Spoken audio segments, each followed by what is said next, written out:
Previously on Balls. Someone else who's one of Durban's favourite sons now, David Campese, standing by for the flush out. Proudly brought to you by Imperial Collection, home of signature brands, the importer and distributor of Bentley, Lamborghini and Lotus.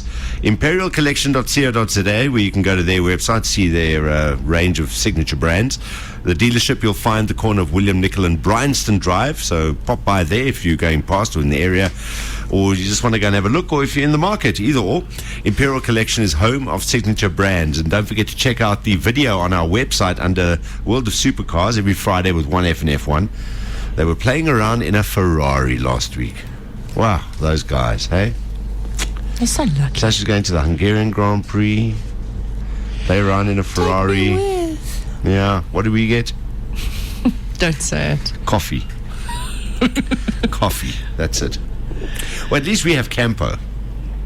How you doing, Campo? Did you forget about me? No, we didn't. No, we there. It's late. Normally 5:30. No. Well, we know we haven't. By the phone, John goes on and on. You guys. Yeah, John goes on and on and on. So Yeah. Listen, have you ever heard the rugby panel? By the way, No, you never heard the rugby panel? no, I haven't. Because Isn't that where someone takes off your voice and think, yeah. So you know that. You know that it's you've been part of the panel for quite a long time now, Campo. And today I just thought you've got to hear your performance on the panel today. So can we play you a little clip quickly? If you want. All right, listen to this. Do if you lose, cheeks? There is a saying amongst This is Cheeky Watson, by the way. You're coming up. boys at Grey PE. Quickly, loser. Only losers lose. And we, my friend, are not losers. That Super Rugby log suggests otherwise. Afternoon, Campo. Guys, can we stop talking about the bloody Kings, who are rubbish, just by the way, and talk about some real rugby, please? Listen here, you bread stealer. We are more part of this country than you will ever be. Yeah, whatever. Enjoy Second Division Curry Cup. There you go. What did you think of the rugby this weekend, Campo? Guys, yeah, not great. Kings were rubbish, as usual. Your face is rubbish, man. The Bulls were rubbish.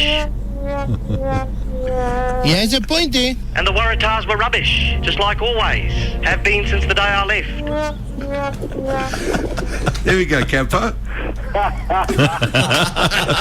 That is rubbish, actually, yeah. We got you. I think whoever does that's got you down pretty well. I don't think so. Oh, come on, It Campo. actually sounds a bit like Richie Benno. No. No ways, You man. know? No, he would never sound like that. No, Oh, well, you know. It actually sounds like Jake White. He's got an Aussie accent now, hasn't he? Well, now let's get on with the flush out here. All right, let's turn our attention to rugby now that we've done with what has seemed like an endless, ridiculous end of last 4 weeks of local derbies. We finally got to the end of it. Now we know who's playing off against who. So with what's left there's a possibility of a couple of away upsets. Actually, it was quite interesting last week. If you have a look at the results, I was actually, when you think about it, most of the away teams, especially on the Friday, Saturday, actually won. Except obviously the Crusaders are really, I think, the team that beat in this competition. Even though they finished where they did, they're just class. They can handle pressure, and they know how to win, and that they're the only team that really, if there's going to be an upset, they'll upset people. The Brumbies were very, very disappointing. I think Jack's still a bit upset of not getting a Wallaby job because the team played absolutely like they've never played together before in their lives. Played rubbish. They did play rubbish. And but the interesting was it wasn't rubbish. It was just the way they went about it. It looked like they thought they were just to turn up and they were going to win. You know, that attitude, you can see, well, we'll turn up, guys, we're the Brumbies, we're going to win. But from the word go, kicking the ball out in the full, and I think it was the same player, and as everyone knows in rugby, if you put the ball behind you in goal, if you touch the ground, it's dead. You don't catch it and throw it forward to your teammate. I think he's obviously going for an American gridiron contract because that was the most ridiculous thing I've ever seen in rugby in the professional era. not touching the ball down in goal. I mean, that was just, I'm sure, I would love to, that's why I said on Supersport, I would love to have seen Jake White interviewed after the game what he thought of the team's effort, because he would have been absolutely, I don't know, I can't swear on the show, but unbelievable about the team performance. Yeah. No one actually stood up. Yeah. All the stars were not great. The Waratahs game, well, what can I say? They were rubbish. They, even in that last couple of minutes, I mean, you know, I was in the studio and someone saying, drop goal. I said, we don't look at the games that way, but the Waratahs just lost their way, really. They could have won the game, the amount of possession, but they just haven't got that continuity, the confidence, so like the Crusaders have. You know, they'll know if they stay there longer, they're going to get the points. But the Crusaders have got a tradition, a history of actually timing their I mean, I remember once, one year, in fact, I think it's happened more than once, but one particularly where I think they lost their first 4 games, were bottom of the thing, and then they just started building from that moment onwards. Didn't panic about it. There wasn't, you know, there weren't heads rolling or anything. How'd they start this year? This year was the same. Exactly, yeah. But they always know how to time this competition the right way. And start building towards a point where you get to this point, they made the playoffs, and even as I was saying a little earlier, I mean, someone said to me, "Oh, the Bulls must have thrown the game," and I'm like, why would they have done that? So they can play the Crusaders at home in a semi-final, possibly. Like, why would they want to throw a game? And if they win the game, they finish top. They play at home. Doesn't matter who they play. Why would they want to take that risk? Someone was saying about one of the teams, you know. Realistically, I think Nas was saying, you know, I think the Reds, why wouldn't someone lose a game?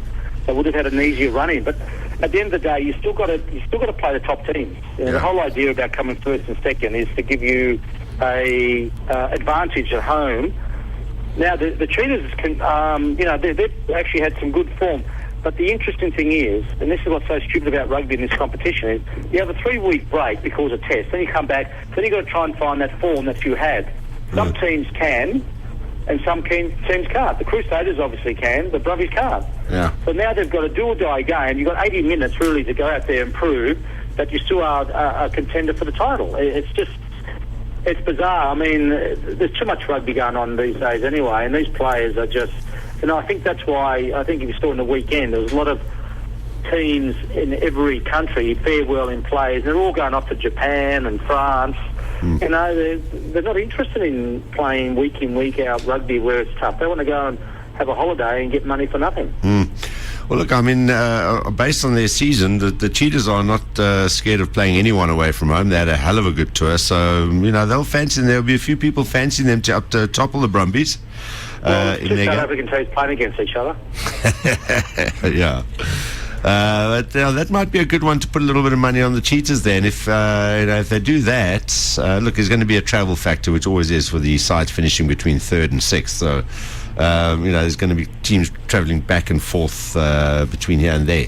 But the Bulls are now going to hope that the Crusaders get into a semi scenario, possibly against the Chiefs, and win that one, so they can have them at home in the final. Yeah, I mean it's bizarre how, you know, you can come top of your conference and you've still got to play teams within your conference. You know, even if you come first or second. Yeah. I mean, the competition is bizarre. I mean, it's, you know, I really think that, you know, it's such a tough competition, you know, and I reckon that the first past the post should win. It's like in, you know, football and all that in England, that, you know, because you play so many games a year, you know, you are the best team if you finish first. Yeah. So then, you know, you might have 5 injuries in the last game, then you play the whatever and you lose the next game. So what does that tell you about the competition? It's not realistically how it should work. It should work if you win every game, and that's the whole idea. You win every game, and you deserve to be the winners. Well, you are the champions.